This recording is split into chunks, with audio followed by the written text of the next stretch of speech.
Sekali lagi daripada pihak tuan rumah majlis, iaitu Encik Abdul Razak bin Sahabudin dan juga Puan Nur Zaini, mengucapkan selamat datang dan juga ahlan wa sahlan wa marhaban bikum kepada anda semua yang hadir meraihkan pasangan pengantin kita, iaitu Muhammad Hazib Wafi bin Abdul Razak dan pasangan hatinya Wan Nur Hanim binti Wan Husin.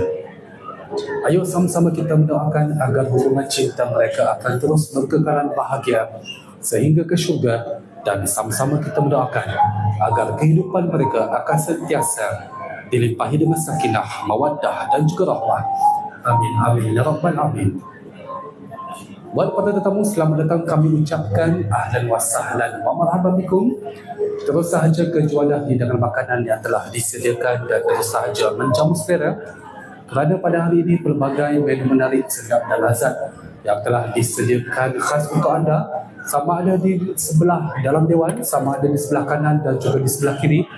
Yang manakala hidangan makanan tambahan kami ada sediakan di luar dan juga masakan live di bawah khemah yang berwarna biru. Jadi kepada para tetamu, jangan malu-malu, jangan segan-segan, terus sahaja ke jualah hidangan makanan, ambillah seadanya dan jangan membazir. Kita mulakan hidangan dengan bismillah dan diakhiri dengan alhamdulillah.